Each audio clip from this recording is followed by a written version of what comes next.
Hello, Mr. Dr. Pandit and all the Asia Retail Congress for the opportunity to share with you some experiences we had in the last years. When I come to a Congress, I try to get some inspiration in order to be able to implement this in my everyday business.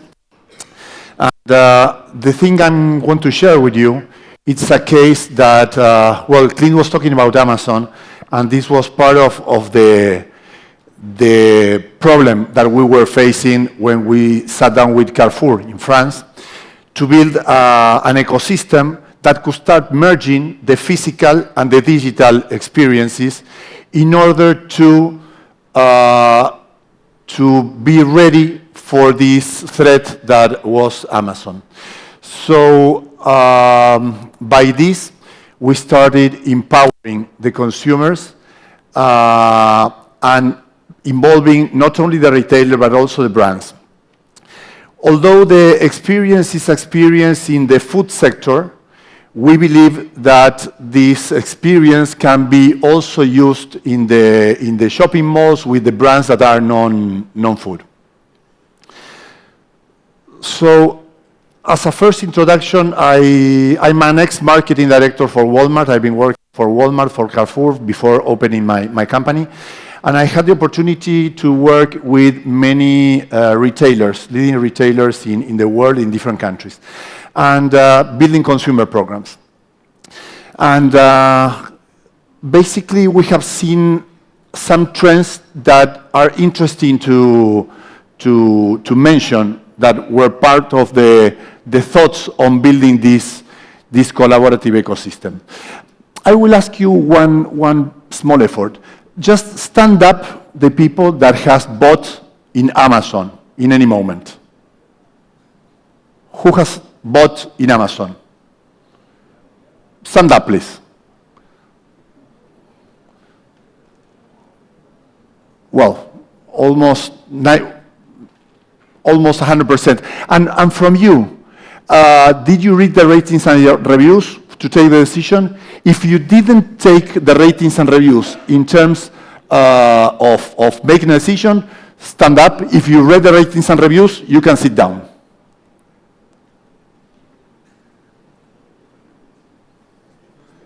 Okay, no one. So this is a major change that it's a big also thing about Amazon. We believe in other people. We start not believing only on what brands are saying. And this is a major change that is driving the traffic also to Amazon, because in the online, the consumer content is something that drives traffic. It's not only in the retail sector. We love to rate everything. We rate cars, we rate where we go to shop, we rate our travel. So this has become a change of mindset, that when we shop understanding what other people is thinking about this product, this is making us feel safe where we shop. So as we see as a number, 88% of the people trust the online reviews the same way they trust the personal recommendations. The second trend, more in the food sector, it's how we are caring more and more about health, what we consume. Sometimes it's health for us, sometimes it's health for our planet. And it's not only a matter or a concern from the consumers. It's also a concern from the governments that are investing more and more in how to give this information to the consumers. Probably in every part of the world, you have in the products, you have the nutrition facts that personally, there's many researches that shows that the people wants to read it. Well, if you have less than 40 years old, you can read it well. If not, you'll have to use your glasses. But 65% of the people does not understand what they read. So we don't know what we get inside our bodies. And this is why also the government started to push to put what they call front label on nutrition. So in many countries, there are now rules that oblige the companies to put certain colors in the label of all the products that we sell. So what could be interesting is that some years ago, we were eating anything. Right now, in Europe, there's 35, in many countries, not in all of them, but for example, in France, 35% of the people has downloaded an app to check the product information. So more and more, the physical and the digital experience are merging.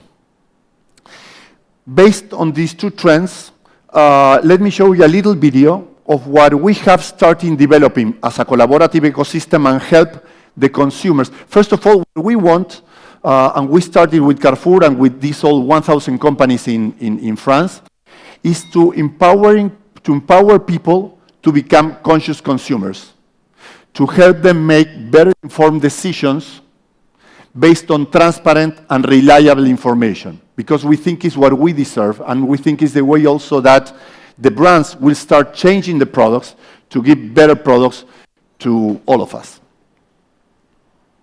So as we see, on one side, Amazon works really great in another thing, and it's understanding their consumer, personalizing the experience.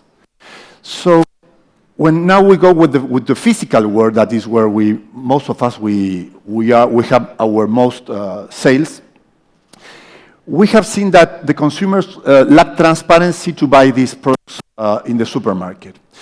So the way that we have started working with Carrefour and with all these brands, it's helping them making better informed decisions, helping them saving money in the stores through a collaborative way, where we could put the consumer feedback at the center of every decision, in a transparent way, in something that builds proximity, so each person, because Amazon, it's, although we may think it's global in some way, you will see that, well, I don't know here, but in Madrid, I receive in 2 hours the products from Amazon. So they are offering me first the products that they have in a very near distribution center. It's not that they are offering everything that they have. First, they offer the things that they are near your distribution center, so you will be able to have a better customer experience. So another thing important to maintain is this proximity that when we are physical, we need to do it tailor-made. And the third thing is listening to them, listen to our consumers. But how can we start this dialogue? How can we start understanding our consumers? And of course, when we want to build a relationship, we need to build we tell them something, we ask them to tell us something, is the only way to start a conversation and knowing each other. So we found a way that was telling the consumers that were in the online world that they could choose any product, new product that was in the market, and they could try it for free. But they had to go to our stores to pick it up. So we were building traffic from the digital to the physical. And we also said to them that we wanted to listen to them. We wanted to listen to what was their experiences in our stores and with the products. So on top of building the traffic to our stores, picking them in the digital, because part of this ecosystem was being very present in the digital, we were getting in exchange the feedback of the experience in our stores, the ratings and reviews, and also a very important thing that was the click that they were accepting, that we were able to process all the data, all their consumption data, and all the data that they were giving us while they were in different sites online, in a very transparent way, because we tell them that we were going to personalize the experience. So let me share a little bit how we did it in the real platform.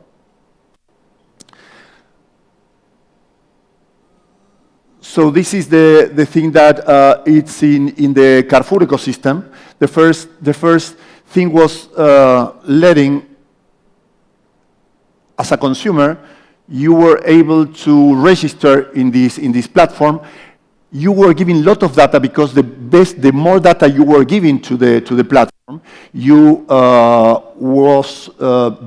were offered better products that were more suited to yourself, and we were matching also what the brands want, because the brands, if Unilever is launching a product, they don't want to give that product to any person. They want to give to a specific person. So the platform were matching what the brands wanted to, which kind of people the brands want to meet, and the people was choosing the products they wanted to try for free. Or it can be also in the apparel industry with a interesting discount. On the other side, this was showing to the customers of Carrefour that Carrefour was putting all the new products in the market. They were just letting them try, so it was pushing another important image that was the modern image of the brand. Once these consumers were picking the products online and going to the stores to pick them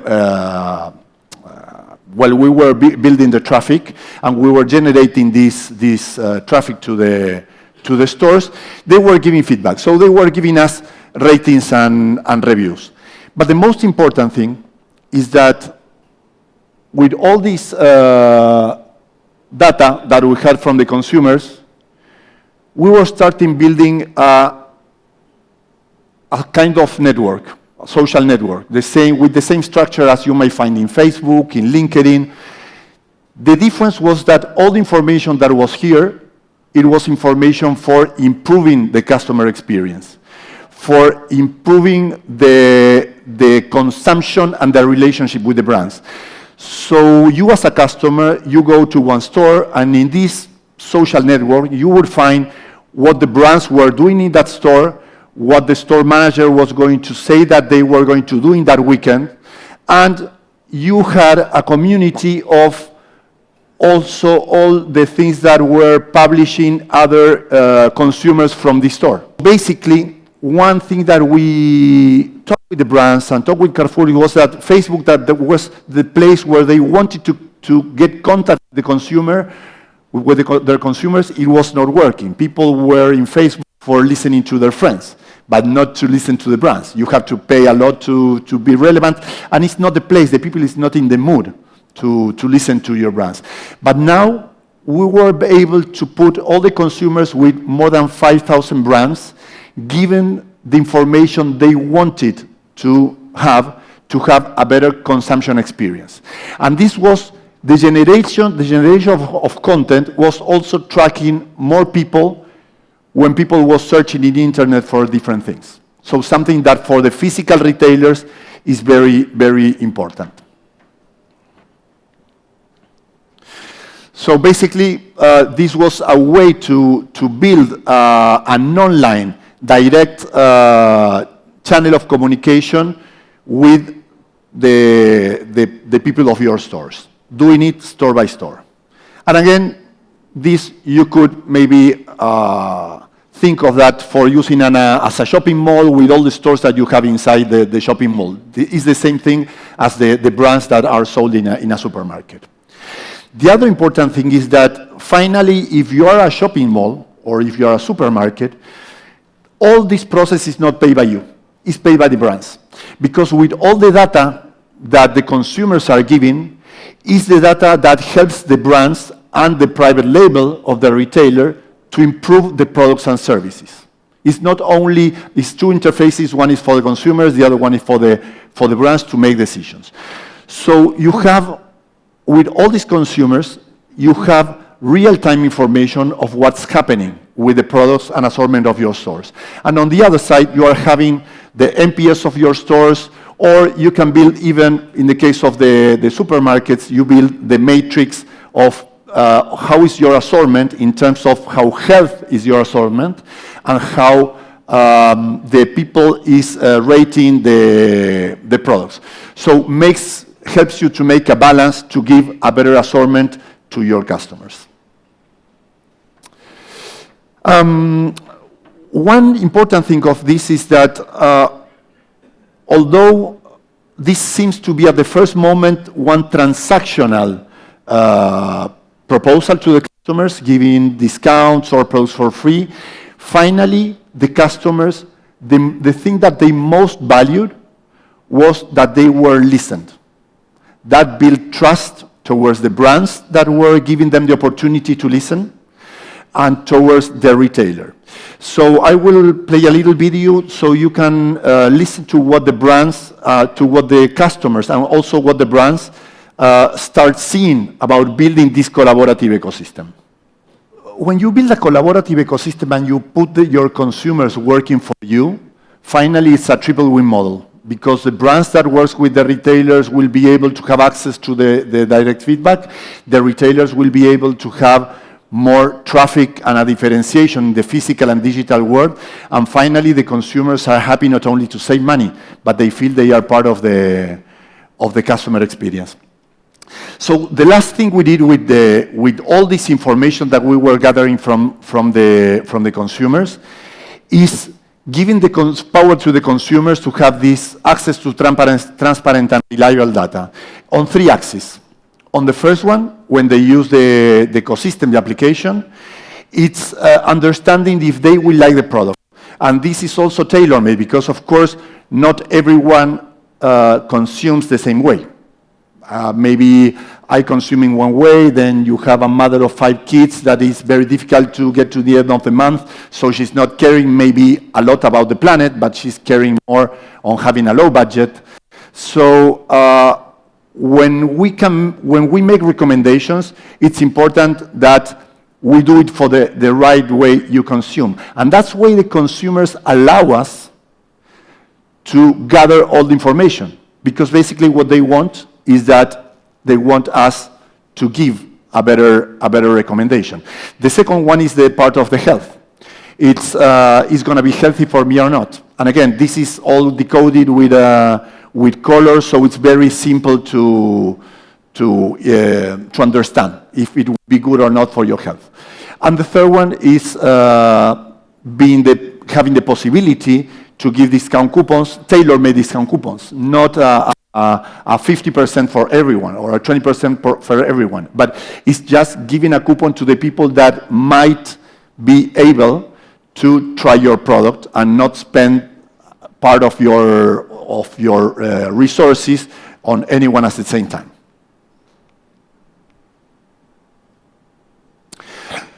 The last thing is that although we work in a digital environment, all these ratings and reviews, it was really not that much if we use it only in the digital environment, because we've seen that the digital still's been maybe I think Amazon is 7.7% of sales. In groceries is 1% in the world. But if we use all this power of the consumers in the physical world, it changes also this trust that we build in our physical stores. So we started working with Carrefour and with the brands, and now we start putting the ratings and reviews in the catalogs or even in the stores. So the products in the store starts putting the ratings and reviews with a QR code, so you can go with the QR code and have in the digital more information of the experience you might have with the products. The result has been enormous. We were not expecting this result. The people that has joined the community, we have 1 million people in France that is giving reviews of the products. It's really a lot of people for interacting. And these people, it's increasing 45% the sales, the monthly expenditures at the stores. One, because of course we give them this transactional promotion to come to the stores to try new products that comes into the market, but also because they feel much more close to the stores and to the brands, because we really are building a trust relationship between them. So for the stores and for the brands, basically this is impacting sales, it's impacting the content generation that everybody is looking today for. Content generation is giving customer insights and NPS, so you can track in a real-time basis what's happening each week in your stores. It has helped, in the case of Carrefour, to co-create a lot of products and to increase the penetration of the private label and start building a community, not based on an external platform, but build your own community. The three key learnings that I might be, for me, it's interesting to share. It's the first one. Consumers really, they love to talk. The social networks have opened a big opportunity to many people that wants to express themselves, and sometimes they don't find the right place. And you know that Facebook is not right now the place to establish this engagement. So I encourage you to look for a way to start talking to your consumers. If you create interest, they will talk to you. If you give a little bit of savings or let them talk about your new products that you put in your stores, this is something great, so they can start talking with you. The second one, that is even more important, is if they talk, show that you are listening to them. Because we always say that we listen to them, we make things that are according to be listening to them, but we don't show back to them. So if you change things in your stores, if you change things in your product, what has been a tremendous impact on our experience is to tell them back to the community what things we have changed because of them. So if they feel that, and it's the same in your company, or in our companies, when we ask feedback to our people, the people that works with us, if we don't tell them about their feedback, if we have make an action or not, they feel frustrated and they will not tell us any more things. But if you tell to them which things you have done because of them, it will change absolutely the level of engagement. And the third thing is, we need to be very responsible in the data usage. In Europe, there's a new law that is the GDPR law. I don't know if in India you have it, but probably in India and in US it's gonna come. We need to be very, very responsible. But if we are transparent with our customers, we tell them that we want the data, all the consumption and the behavioral data, and to tell us how are their houses, who lives in their houses. They give us all the information that we ask, but with a reason why, and personalizing the experience. You don't need to go to a very strong artificial intelligence stuff, but just doing some little things to personalize the experience. Believe me, they are very thankful. They are going to give you more data, and they will allow us to have a much more personalized experience with them and increase sales. So I hope that some of these, let's say, experiences and learnings has helped on your business too, and opening for questions.